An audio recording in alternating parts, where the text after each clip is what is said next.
സുസജ്ജമാണ്. UDF സുശക്തമാണ്. Congress പാർട്ടിയും അതിൻ്റെ മുന്നൊരുക്കങ്ങളൊക്കെ നേരത്തെ തന്നെ ആരംഭിച്ചിട്ടുണ്ട്.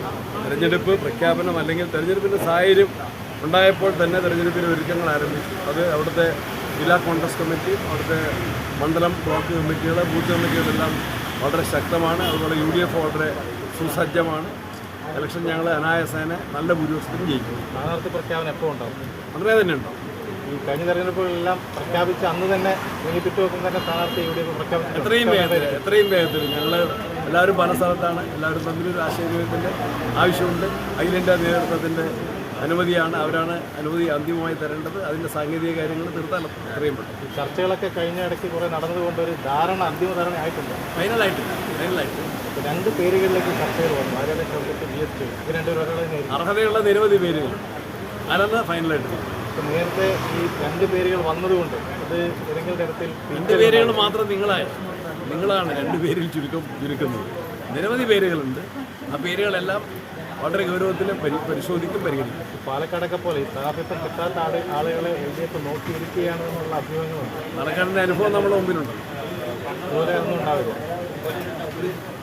TV അൻവറിൻ്റെ റോൾ എന്തായിരിക്കും? UDF-മായി കൈകോർക്കുമ്പോൾ TV അൻവറിൻ്റെ റോൾ എന്തായിരിക്കും? അൻവറിന് നല്ല പ്രധാനപ്പെട്ട അവിടുത്തെ ജനപ്രതിനിധിയായിട്ട് പ്രവർത്തിക്കാനാണ്. നല്ല രാഷ്ട്രീയ വിശ്വാസമുള്ളത്.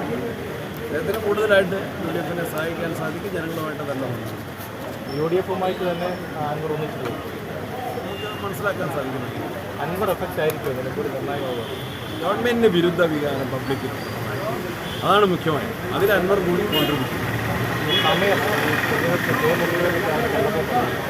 മഴ വരുന്ന സമയത്താണ് വരുന്നത്. നേരത്തെ പ്രഖ്യാപിക്കാമായിരുന്നു. ഈ മഴയ്ക്ക് മുമ്പായിട്ട് ഇലക്ഷൻ നടത്തേണ്ടതായിരുന്നു.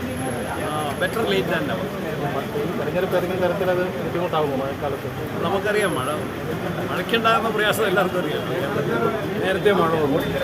മഴയുണ്ടാകുന്ന സ്വാഭാവികമായിട്ട് ജനങ്ങൾക്ക് പ്രയാസമുണ്ടാകും. പ്രവർത്തനത്തെ കുറേയൊക്കെ ബാധിക്കും. എങ്കിൽ പോലും കേരളത്തിലെ വോട്ടർമാർ, നിലമ്പൂരിലെ പ്രമുഖ വോട്ടർമാർ കാലാവസ്ഥയുടെ എല്ലാ പ്രതികൂല സാഹചര്യത്തെയും അവഗണിച്ചും UDF-ന്റെ വിജയത്തിന് വേണ്ടി ശക്തമായിട്ട് തിരിച്ചു പിടിക്കേണ്ട മണ്ഡലമാണ്.